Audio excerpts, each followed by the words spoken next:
નર્મદા જિલ્લાના રાજપીપળા શહેરમાં ભગવાન જગન્નાથજીની 34મી ભવ્ય રથયાત્રા હર્ષો ઉલ્લાસ સાથે નીકળી.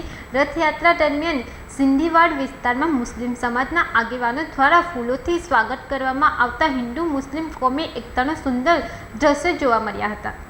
નર્મદા જિલ્લાના મુખ્ય મથક રાજપીપળા શહેરમાં ભગવાન જગન્નાથજીની 34મી ભવ્ય રથયાત્રા હર્ષોલ્લાસ સાથે નીકળી હતી.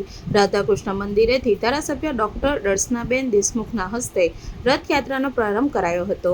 રથયાત્રા શહેરના મુખ્ય માર્ગો પરથી પસાર થઈ સિંધીવાડ વિસ્તારમાં પહોંચતા મુસ્લિમ સમાજના આગેવાનો દ્વારા ફૂલવર્ષા કરી સ્વાગત કરવામાં આવ્યું, જેના કારણે હિન્દુ મુસ્લિમ કોમી એકતાના સુંદર દ્રશ્યો જોવા મળ્યા.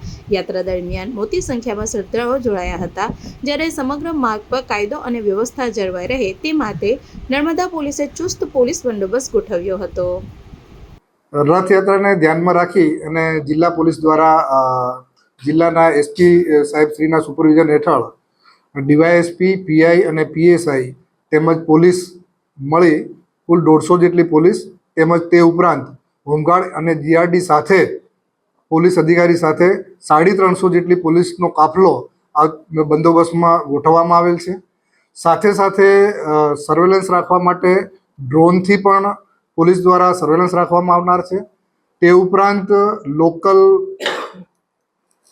સોશિયલ મીડિયા ઉપર સાયબર ટીમ દ્વારા પણ વોચ રાખવામાં આવેલ છે. સાથે સાથે લોકલ ક્રાઇમની તેમજ એસઓજીની ટીમ દ્વારા અસામાજિક તત્વો ઉપર પણ વોચ રાખવામાં આવેલ છે.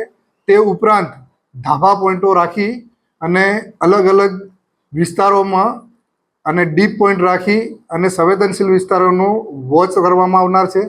એ ઉપરાંત આ બંદોબસ્તમાં તમામ અધિકારીઓ દ્વારા પૂરા રૂટ માર્ચ ઉપર પૂરતી તકેદારી રાખવામાં આવેલ છે.